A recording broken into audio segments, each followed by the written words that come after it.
우리나라 사계 중 개인적으로 좋아하는 가을의 한복판입니다. 멀리 단풍 구경을 가지 않아도 주변을 보면 아주 울긋불긋하게 각자의 색을 뽐내며 우리를 감탄하게 합니다. 저는 다양한 나뭇잎을 보며 이런 생각을 해본 적이 있었습니다. 가장 아름답고 예쁜 빨간색 또는 노란색 그 한 가지로 이 단풍잎을 물들인다면 어떨까 그런 생각을 한번 해봤습니다. 아마도 한 가지 색으로 통일된다면 너무도 지루하고 실증이 나지 않았을까 생각해 봅니다. 우리 인생도 이런 것 같습니다. 각자의 고유하고 다양한 삶들이 모여 사람의 정치가, 사람의 향치가 모여 사람의 냄새가 나는 것 같습니다. 서로 다름을 인정하며 다름 속에 또 다른 하나로 함께 살아가는 것이죠. 자연도 사람도 이렇듯 열심히 자기의 자리에서 활동하며 살아갑니다. 그렇다면 여러분은 어떤 것에 열정을 가지고 살아가시는지요? 열정이라는 사전적 정의를 찾아보니까 어떠한 일에 열렬한 애정을 가지고 열중하며 만들어낸다고 합니다. 그렇다면 우리가 열심을 가지고 우리가 관심을 가진 것에 얼마나 많은 사랑을 하며 아끼며 열중하며 살아가는 것이 무엇인지 한번 생각해 보겠습니다.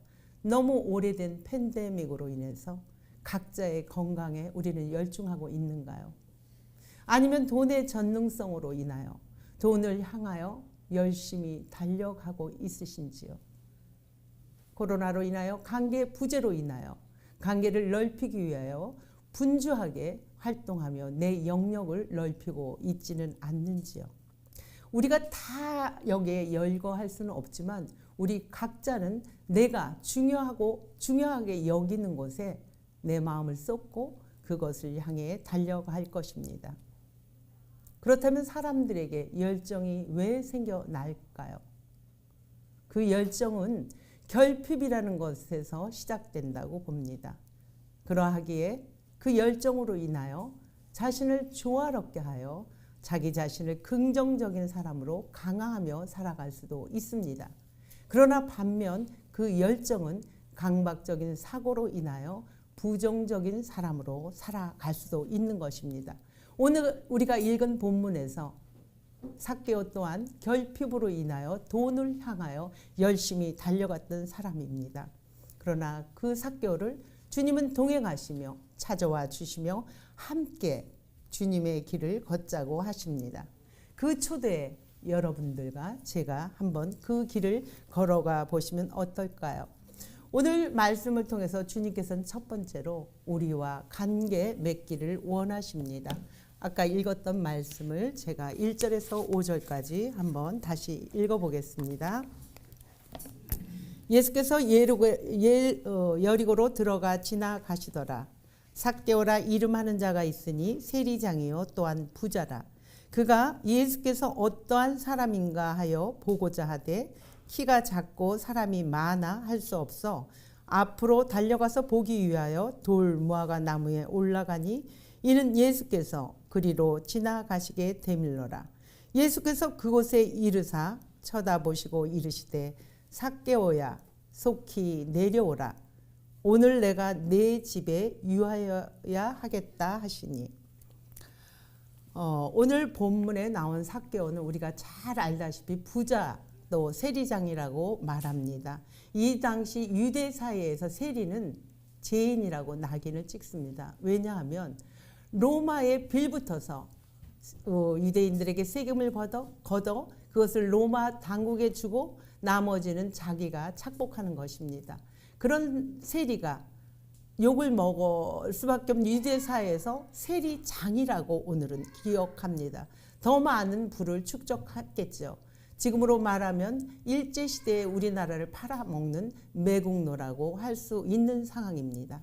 우리는 살아가면서 누구나 자기가 갖고 있는 관심에 애정을 쏟고 달려갑니다. 아까 말씀드렸듯이 결핍에서 시작됩니다. 삭개오 또한 돈을 향해 열심히 달려갔지만 그 결핍을 돈은 채웠을 수 있습니다. 그러나 삭개오의 마음에 돈이 채워지는 동시에 어떠한 소외감과 외로움과 공허감으로 또 다른 것을 지닐 수 있습니다. 이렇습니다. 우리 인생이 부와 명성을 향해 앞만 달려갔던 삭개오. 그 열등감으로 행복하지 않습니다. 그는 그런 가운데서 예수님이 이 여리고를 지나간다는 소문을 듣게 됩니다. 세상 소리에 귀를 기울인 것이죠. 그는 달려갑니다. 어떤 분이십니까? 예수님이 죄인과 세리의 친구라고 하는 소문을 들었던 것입니다. 달려갑니다. 달려가는데 세리장의 체면도 이 사람은 없습니다. 무조건 앞을 향해 달려갑니다. 생각했던 것보다 너무 많은 사람들이 있습니다. 그 설상가상 달려갔는데 키가 작아 예수님 앞에 설 수 없습니다. 왜? 이 사람은 사회적으로나 종교적으로 사람들 앞에 차별을 받을 수밖에 없는 입장입니다. 키가 작아 멀리서 먼 발치에서 예수님을 볼 수 없으니 그 옆에 있는 돌 무화과 나무, 예전 성경에는 뽕나무라고 하죠. 그것에 올라갑니다. 예수님을 보고 싶은 열망과 사람들의 차가운 시선이 이 삭개오에게는 예수님을 보고자 하는 열망으로 강화시켰던 것입니다. 그를 뽕나무로 올라갈 수 있는 용기를 준 것입니다. 무성한 뽕나무 잎속에 삭개오는 조용히 예수님을 내려다봅니다. 그러나 주님은 뽕나무 사이에 있는 삭개오와 눈이 마주칩니다. 눈과 눈이 마주치는 동시에 익히 알고 있었던 것 같이 삭개오야 내려오라. 이름을 불러주시며 내가 너와 함께 거하신다고 하십니다. 사랑하는 여러분, 2000년 전 삶이나 지금의 삶 역시 역사는 반복됩니다. 자신의 결핍을 위해서 우리도 지금 열심히 달려갑니다. 그 열정으로 결핍은 채웠지만 나머지 결핍이 우리를 힘들게 합니다. 사랑하는 여러분, 그러나 그 결핍이 나쁜 것만은 아닙니다. 우리에게 원동력을 주어지기도 합니다. 예수를 믿고 달려온 여러분들, 인생은 행복하신지요? 주변 사람들과 비교하면 모든 것이 결핍으로 지금도 공허하신지요? 관계적 소원으로 나의 진실된 말을 누구에도 할 수 없어서 자기 혼자 토로하고 있지는 않으신지요? 건강도, 돈도, 자식도 삭개오의 열등감, 키 작은 열등감과 같이 우리에게 각자의 주어진 열등감으로 인하여 그 상처와 수치심이 우리에게 걸림돌이 되지는 않으시는지요? 삭개오란 이름은 히브리식 이름으로 순전하다, 정의롭다는 이름입니다. 그 삭개오는 그 이름을 잃어버린 채 돈을 향해 살았던 죄인입니다. 그 삶은 온전하지 못하고 정직하지 못한 삶이었습니다. 그럼에도 우리 주님은 삭개오를 정죄하지 않고 삭개오를 순전하다, 정의롭다 이름을 기억하며 불러주십니다. 지금도 마찬가지입니다. 주님은 우리를 지명하여 불렀나니 너는 내 것이라고 합니다.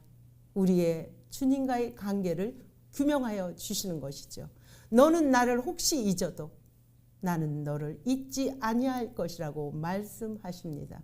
여러분이 너무도 잘 아는 김춘수 시인의 꽃처럼 이름을 부르기 전에 우리는 하나의 몸짓에 불과합니다. 그러나 누군가가 나의 이름을 불러주었을 때 나는 그에게로 가서 꽃이 됩니다. 그렇습니다. 주님께서 우리에게 하나님의 자녀로 이름을 규명해 주셨습니다. 우리에게 찾아와 우리를 바라보시며 우리와 관계를 맺은 주님이십니다. 그 주님께서 우리의 원래의 자리가 어떠한지 알려주시려 하십니다. 두 번째로 주님께서는 우리에게 제자리의 삶을 알려주십니다. 6절에서 7절 제가 한번 읽어보겠습니다. 급히 내려와 즐거워하며 영접하거늘 못사람이 보고 수군거려 이르되 저가 죄인의 집에 유하로 들어갔더라 하더라. 삭개오는 유대 사회에 살지만 이방인의 삶을 살았습니다. 세상에 살아가지만 사람들과 관계할 수 없는 그런 위치에 있습니다. 마치 기름과 물이 섞일 수 없듯이 유대 사회에 어울릴 수 없는 자신의 자리입니다. 세상의 이목과 소리에 뽕나무에 숨어있는 불안전한 위치에 자리하고 있습니다. 사람들은 자연스럽게 땅의 인생을 즐깁니다. 그러나 삭개오는 나무 위의 인생으로 불안하고 불편한 인생으로 소외됩니다. 그러나 우리 주님은 삭개오에게 찾아가 그의 제자리, 잃어버렸던 자리를 찾아주십니다. 자신의 원래의 자리가 회복된 것이죠. 자신의 정체성을 회복한 삭개오는 나무에서 급하게 내려옵니다. 그리고 기뻐합니다. 그리고 우리 주님과 함께 자신의 집으로 함께 동행합니다. 이상하지 않습니까? 우리가 사람을 주인이 손님을 초대하는데 이 오늘 읽은 본문에서는 예수님이 삭개오에게 내가 너희 집에 오늘 묵겠다. 너의 집에 유하겠다 하십니다. 왜 그랬을까요? 삭개오는 너무도 많은 세월 동안 유대인 사회에서 사람으로 인정받지 못했습니다. 자존감이 땅바닥으로 떨어진 것이죠. 그것을 아신 주님은 사람들 앞에서 삭개오 집에 유하면서 우리 삭개오의 자존감을 세워주기 위한 것이었습니다. 예수님의 사건, 이러한 사건, 죄인과 함께 그 집에 거한되는 것은 유대 사회에서 너무도 큰 사건이고 스캔들입니다. 그러나 이들은 진정한 예수님이 삭개오의 집에 유하는 것에 예수님의 의도를 알지 못했기 때문입니다. 그들은 주님과 대면해요. 용기 있게 말도 못합니다. 이적과 기적과 놀라운 말씀으로 그분이 유대 사회에 큰 스캔들을 일으켰기 때문에 그분 앞에 정정당당하게 말을 못하니까 그 주변에서 들릴 듯 말 듯 웅성거립니다. 수군거립니다. 분열을 조장하는 것입니다. 사랑하는 여러분, 저는 많은 여행을 하지는 않았습니다. 그러나 여행 간 중에 지금도 기억나는 가이드 한 분이 계십니다. 미국 여행을 갔을 때였어요. 너무도 긴 미국 여행은 버스로 이동할 때 7시간, 8시간, 6시간 이렇게 이동을 하더라고요. 그러다 보니까 지루할 수도 있죠. 여기서 계신 분들 다 오셨으니까 아시지만 긴 도로를 달려야 되고 초원과 말과 소를 계속적으로 지속적으로 볼 수밖에 없는 그런 길인데 가이드 분이 생각했던 젊은 분이 아니었어요. 희끗희끗한 60대 중반의 남성이셨는데 너무도 친절하고 너무도 세련되고 상식적이고 너무도 안내해주는 그런 음성톤, 그런 게 지금도 그분의 기억이 납니다. 그러면서 이제 사적인 얘기도 하시더라고요. 당신은 미국에 이민 온 지 20년이 됐지만 지금도 이방인의 삶을 살고 있다. 그렇다고 못 사는 건 아니라고 합니다. 자식들도 잘 성장해서 좋은 위치에서 자리를 잡고 있고 경제적으로도 안정되었다고. 그래서 자신이 한국을 달려가면, 한국이 너무 그리워서 달려가면 한국에 가도 너무도 지인들이 바빠서 잠시 보거나 전화 통화만 할 수밖에 없어서 그곳 역시 이방인의 삶을 느끼고 와서 다시 미국으로 돌아오면 당신의 자리가 미국에도 소속감과 자기의 자리가 없는 것으로 공허하고 외롭다고 뜬구름의 인생을 산다고 그런 말씀을 한 것이 저는 기억이 납니다. 우리의 인생 아닌가요? 예수를 믿는 우리들의 땅과 하늘의 두 시민권으로 살아가는 그리스도인들, 세상 사람들하고 마주할 때 우리는 이런 이방인으로 살아갈 수밖에 없습니다. 경계선상에서 우리는 혼란스럽게 살아갈 수밖에 없습니다. 또 신앙생활하는 공동체 안에서는 주일 성수, 11조, 전도봉사, 하나님 앞에 말씀과 기도로 정결하게 살지 못했다는 죄책감 속에서 우리 또한 주님 보시기에 너무 부끄러워 뽕나무 나무 위에 숨어있는 그런 위치에 혹시 있지는 않으시는지요? 아니면 나는 신앙생활을 잘한다고 웅성거리고 수군거리며 타자를 향하여 정죄하며 심판하는 하나님의 위치에 있지는 않으신지요? 사랑하는 여러분, 우리 주님은 수고하고 무거운 짐진 자들아 다 내게로 오라. 내가 너희를 쉬게 하리라. 내게 와서 온유와 겸손을 배우라고 합니다. 그러할 때 하나님한테 그 배우는 것은 우리를 쉽게 하고 우리의 짐을 가볍게 한다고 마태복음 11장 28절에서 30절은 분명하게 말씀하십니다. 지금 우리도 자본주의에 살면서 성공과 경쟁 시대에 삽니다. 너무도 힘들고 지쳐있는 가운데 있습니다.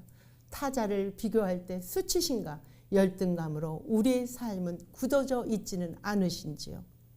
우리 주님은 한 사람 한 사람 지금도 찾아오셔서 우리 안에 들어와 계십니다.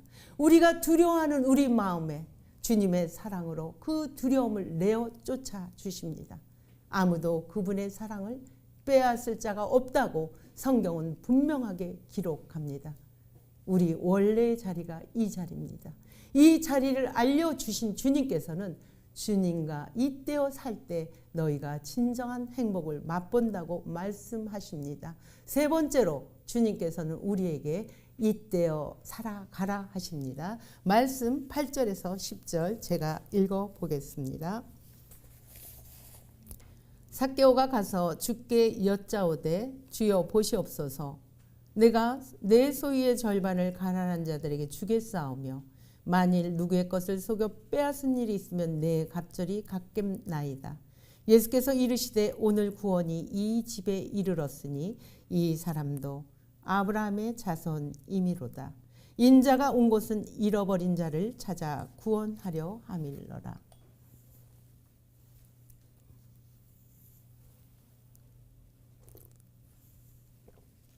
삭개오는 주님을 만난 후 원래의 자리의 삶으로 돌아왔습니다. 돌아온 삭개오는 자신의 삶을 변화하려 합니다. 자기 중심적인 삶에서 타자의 삶으로 눈을 향하는 것입니다. 지금 내가 가지고 있는 재산은 그 유대인들의 피와 땀과 눈물이 점철된 세월의 한스러운 세금이 거쳐진 내 재산인 것을 알게 된 것이죠. 그 재산을 반을 돌려준다 합니다. 진정한 자기 자신의 이름, 순전하고 정직한 삶으로 이름값을 하려고 복귀하는 작업을 하는 것입니다. 또한 부지중, 자기가 알지 못하는 것, 자기가 알지 못하고 지은 죄 겸손히 고백합니다. 4배로 갚겠다 합니다. 그러나 여러분 여기 잘 기억하셔야 됩니다. 삭개오의 이런 행동 때문에 아브라함의 자손이 된 것이 아닙니다. 삭개오의 이런 행동, 이것 때문에 우리의 어떠한 선행 때문에 우리의 공로 때문에 우리가 구원받은 것이 아닌 것입니다. 오늘 본문은 그것을 말하고 싶은 것이 아닙니다. 우리의 구원은 전적인 주님의 은혜입니다. 주님의 전적인 섭리입니다. 유대인들에게 이것을 보여주신 것은 자신들의 삶이 율법과 행위로 구원받는 것이 아니라는 것을 우리 주님은 드러내고자 한 것입니다. 하나님의 은혜는 값없이 주어지는 선물입니다. 전적인 하나님의 사랑과 긍휼로 예수님의 사랑의 장면을 우리에게 다시 한번 기억해 주고 싶은 것입니다. 삭개오도 아브라함의 자손임을 알려주고 또 시집혔던 주님은 이 땅에 오신 목적이 분명하게 기록되어 있습니다. 인자가 온 것은 잃어버린 자를 구원하려 오셨다고 하십니다. 여러분, 잃어버렸다는 것은 원래 무엇이 있다는 것입니다. 원래의 무언가, 원래의 자리, 원래 무엇이 있었다는 것입니다. 주님은 원래의 자리로 우리를 서로 잇대어 살자 하십니다. 우리나라는 성형공화국이라고 합니다. 잘 아실 거예요. 성형 수출로 외화도 벌어들인다는 말도 있습니다.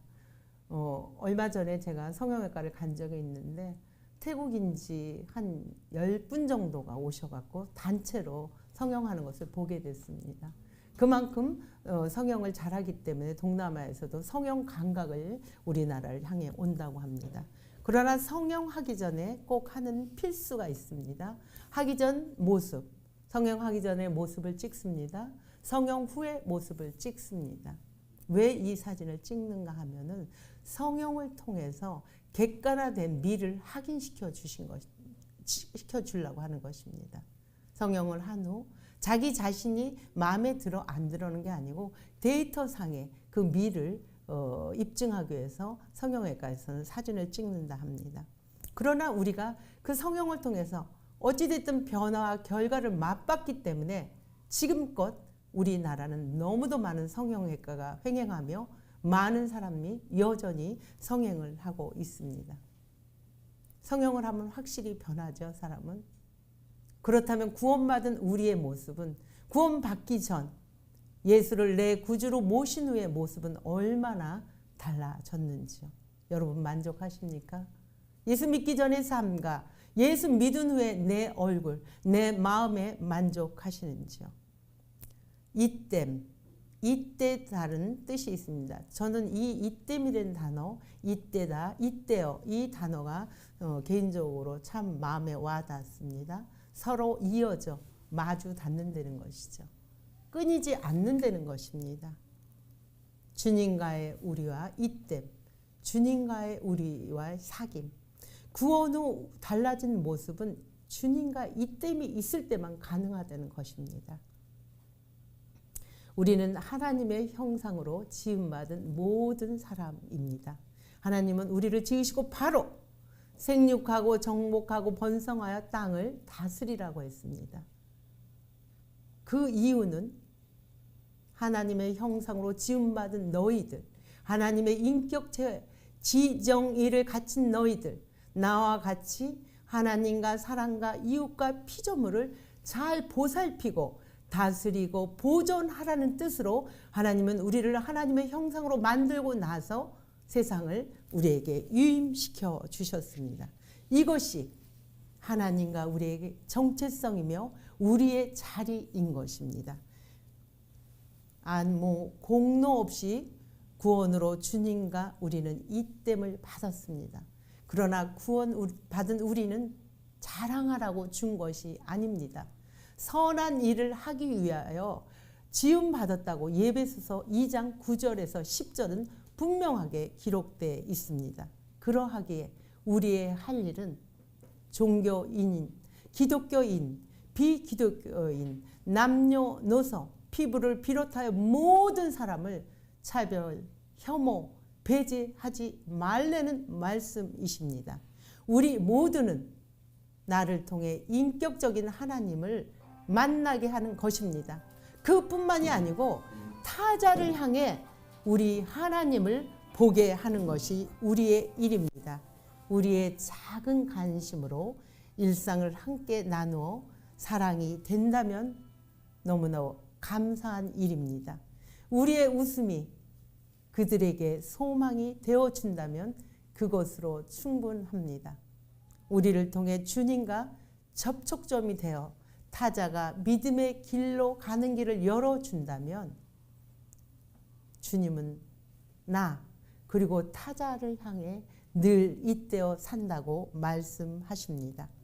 말씀을 맺으려 합니다.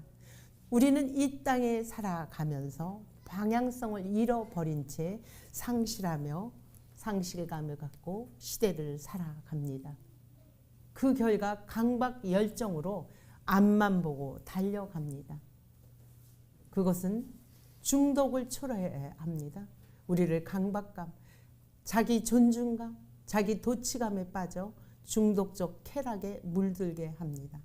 그럼에도 우리의 상처, 우리의 수치심을 우리는 디딤돌로 삼아 주님께 달려가는 우리들이 됐으면 좋겠습니다. 우리 주님은 당신의 십자가, 강렬한 사랑으로 한 사람에게 우리 곁으로 찾아와 주시며 우리와 눈을 마주하십니다. 그 열정이 잃어버린 우리를 찾아 우리가 이 자리에 앉아 한 공동체를 이루고 있지요. 원래의 자리를 찾은 우리에게 주님은 손을 포개십니다. 그리고 따뜻한 목소리와 온화한 목소리와 따뜻한 손으로 우리의 손을 잡으십니다. 그리고 일어나 함께 가자. 너와 나 잃어버린 자들을 함께 찾아 나서자. 사랑하는 여러분, 이것은 결코 쉽지 않습니다. 그러나 잇대어 사는 하나님과 관계한 우리들, 하나님을 통해 원래의 제자리를 찾은 우리들은 힘겹지만 한 발자국 주님과 함께 내딛어 봅시다. 기도하겠습니다. 좋으신 아버지, 감사합니다. 어떻게 살아야 할지 몰라 삭개오처럼 우리도 앞만 보고 달려갑니다. 어떤 사람에게는 각자의 형편 따라 달려가지만 그 달려감은 결국 우리를 더 결핍을 초래하며 더 상실감 속에 살아갑니다. 그런 것을 아시고 우리의 수치감을 갖고 주님의 소문을 듣고 달려가는 우리에게 주님 찾아와 주셔서 숨어있는 우리의 눈과 눈을 마주치며 우리의 제자리를 알려주시며 우리와 손을 맞잡으신 주님, 그 주님께 감사하며 그 주님의 잇대어 주님과 나와 타자를 향해 나아갈 수 있는 용기를 허락해 주옵소서. 예수님 이름으로 감사하며 기도드립니다. 아멘. 찬송가 440